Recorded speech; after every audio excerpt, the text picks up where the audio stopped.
Hey, good morning, everybody. Lee Brower here, and welcome to this week's edition of Meaningful Monday. I am grateful to be here, and I am glad to be here. Happy New Year. We're off to a new 2022.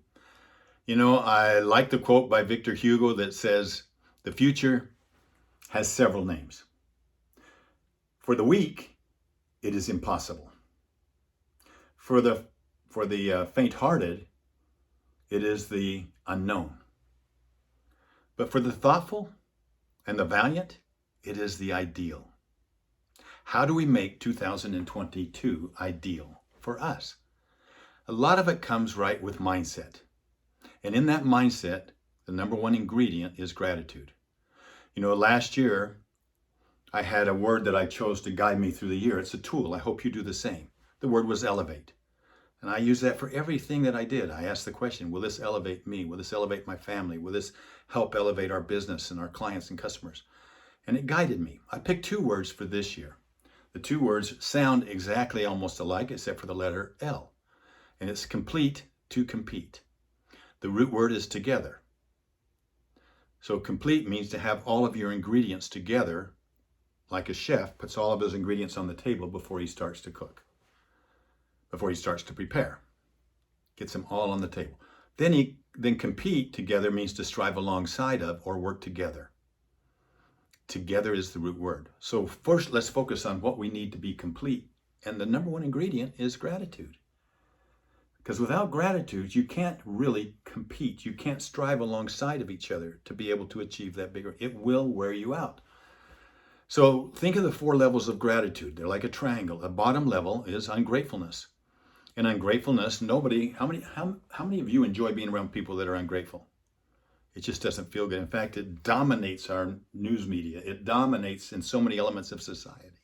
Society is what I call arrows pointing in, because it's all about me. It's not about arrows out. And ungratefulness, I have one thought around ungratefulness. Gratitude unexpressed is ingratitude perceived.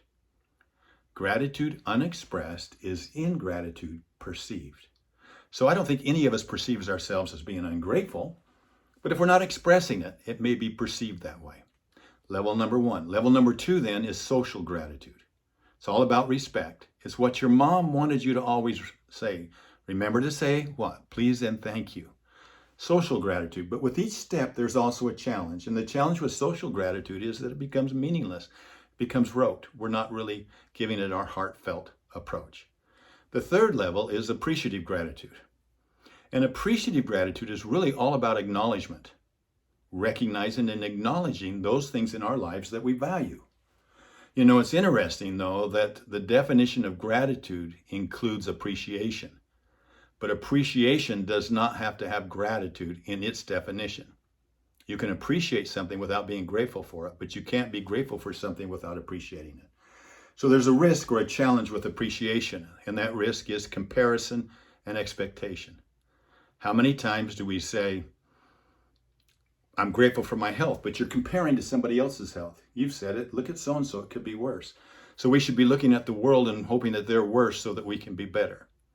I don't think that's the way that it is. Even though appreciation is a great level, and all of these levels are important to practice in, it still is not the highest level. Because why? It's too easy for the arrows to point in. I'm grateful for my health. I'm grateful for my job. I'm grateful for my family.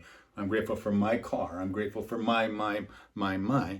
You have to be careful because the arrows are pointing in. And if they point in too much, it won't be permanent. It won't be sustainable.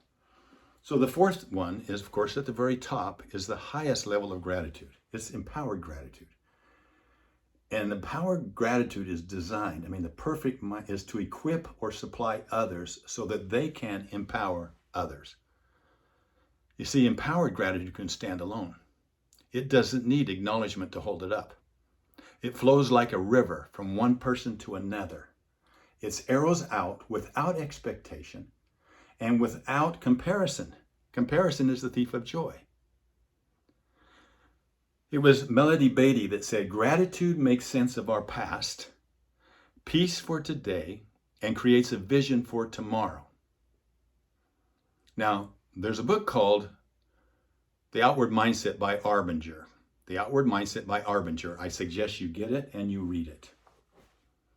Now let's go back then to that quote. So what is our past for? Our past is our teacher. Are you grateful for your teachers? Are you grateful for the learning that you've had, even though it may be bitter or hard to go through? But it makes sense of the past, doesn't it?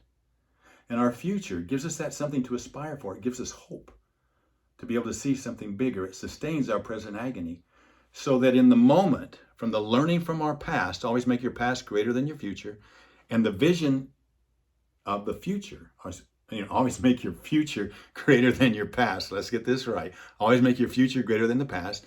And the future then inspires the moment, which gives you great peace, and you'll become a better choice maker. Gratitude is the river that flows through everything that you're going to be doing. And it starts with arrows out. Thank you for being with me today. I look forward to journeying with you as we point our arrows out throughout the year. What can I do today to see somebody I wouldn't normally see and appreciate them and tell them thank you, or to do something for them that they did not expect and I expect nothing in return? Look for those opportunities. Those are arrows out. Onward, outward, and upward. I look forward to talking to you next week. Bye-bye.